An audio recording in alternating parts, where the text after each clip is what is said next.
Alright YouTube, I'm about to put the fuel tank back in my X2 and I really don't like the bungees that they use to hold the tank down, so I'm going to try to build my own setup. I have a couple of ideas. I'm not sure if either of them are going to work, but yeah, I'm going to take you along with me.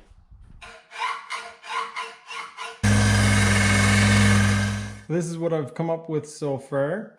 I plan on using this piece to hook into the existing hooks, and then I'm going to use a piece of treadmill belt, which is very strong stuff. It has a kind of a cloth on the back side of it, but it is very, very durable. And then I'm going to put that down like this. I'm going to put another piece of aluminum on top of it like that, clamp it together, and drill some holes and put some 1/8 rivets. And then in order to make it actually tight, this is going to be one strap. There's going to be another strap like this on the other side. And then basically I will use a hose clamp. So I'm going to try to figure out how to attach hose clamps to this so I can put these on and then tighten the hose clamps and it'll pull tension in these. Or I might do something with springs. I'm not sure yet.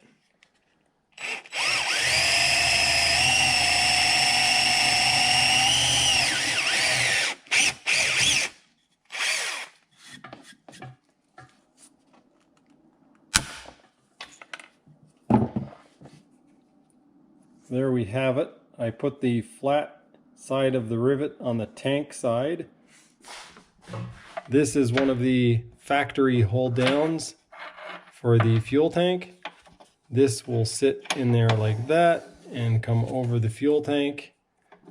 And there will be another one that goes here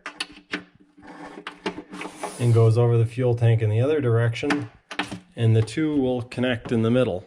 So I'm making another one of these, and I got a scrap piece of aluminum. I'm going to turn it into another one of these ends. I've got 3 more to make if they work out. I'm going to make 2 of them and then test it. I've made a mark here based on where I cut the other one.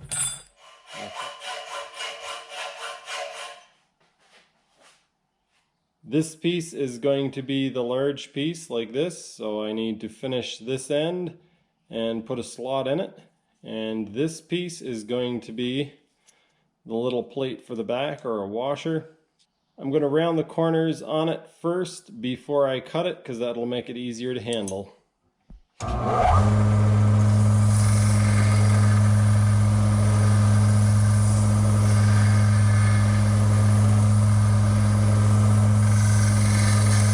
So here's a trick that I've learned that I've never seen anybody mention before. If you're working with a small piece of metal, it's going to get very hot when you're sanding it. But if you're working with a sander with an aluminum table, especially, what you can do is, instead of just dunking this in water when it gets hot, actually put a little bit of water on the table, and it acts as a thermocoupler between the part and the table. So as the part starts to heat up, the heat actually goes into the table, and you can keep sanding for a lot longer without the part getting hot.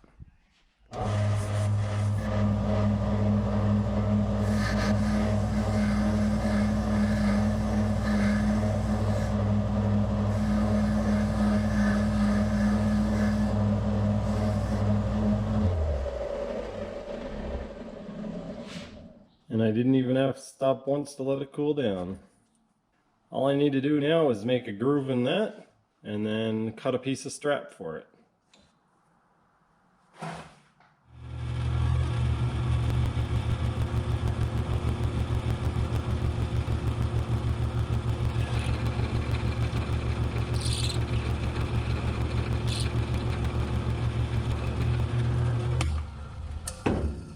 So I've made a successful piece. It fits onto this one, which is the hardest one to fit onto. So let's go make a strap and put some holes in it.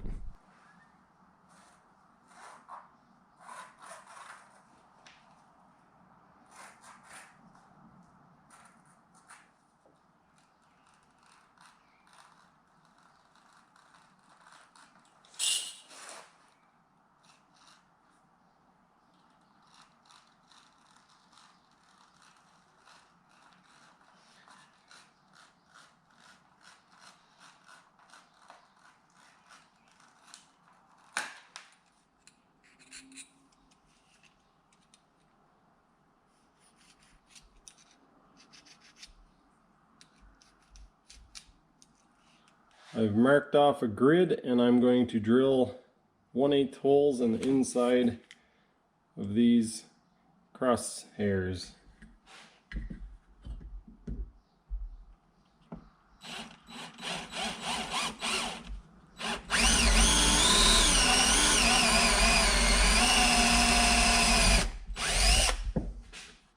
Alright, this goes like that. That goes underneath.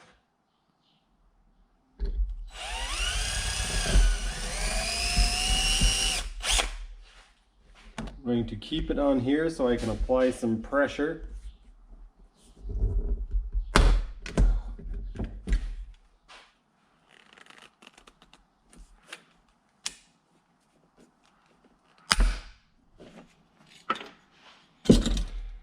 Now I've got two straps that are similar.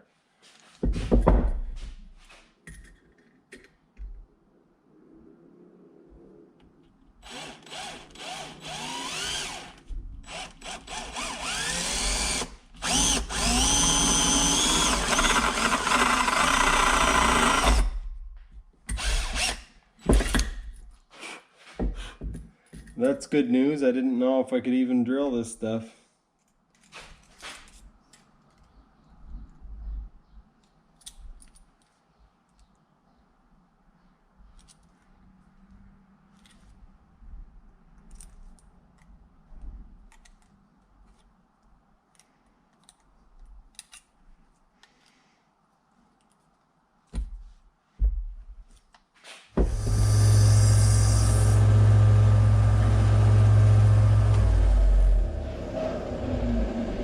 Alright, I'm going to use some more scrap pieces of aluminum to make some backing plates so that the rivets aren't just going into the strap material. I still have to try to drill this and see what happens there. I'm hoping that it will work. Alright, I'm going to make these off camera because you've already seen me make the other ones out of aluminum, so I'll be back when I have turned this into this. I have one aluminum backing plate made.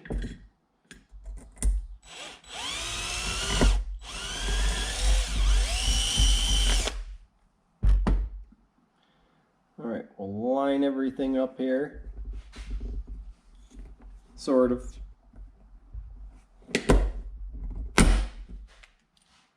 Seems fairly promising. Even with one pop rivet in there, it seems to be holding quite well. So let's put one more in.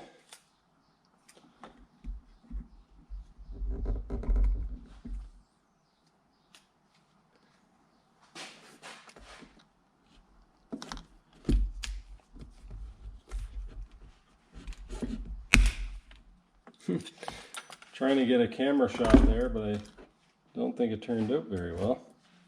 Happy Canada Day! I'm making myself some chicken breast kebabs. And I'm doing it in the garage because the weather outside is very unpredictable. Making a YouTube video, building parts for the jet ski, and barbecuing in the garage. Alright YouTube, this is what I've come up with. I've got one strap that connects to the other strap, backed with an aluminum plate, so hopefully it doesn't tear out. And then, yeah, it goes together like this. I use a flat screwdriver or a 7mm driver, I believe. Let's see if I can fish this in there one-handed. Oh wow, that went way better than I thought it was gonna. Alright, so now the other one goes in there. So I'm definitely not gonna be able to film that.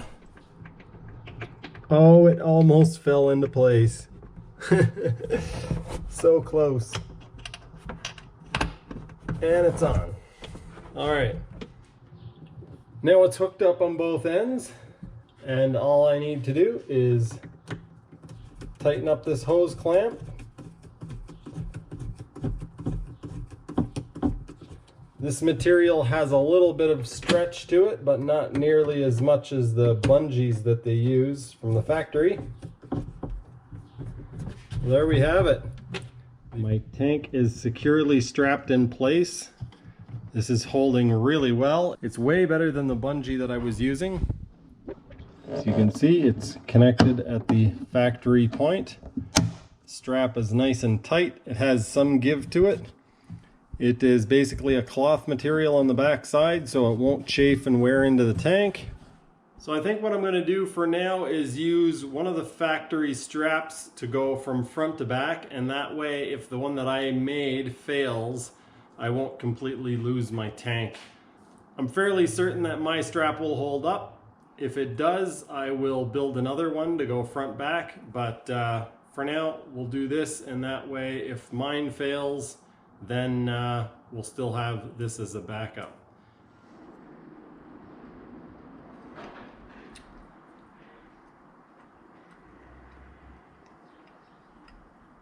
Pretty tasty.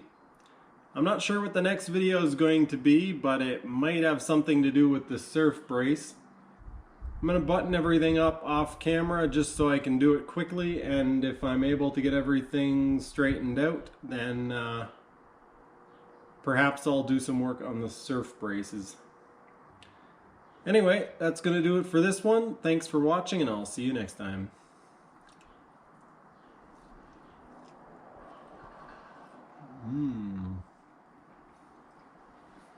Tastes like chicken.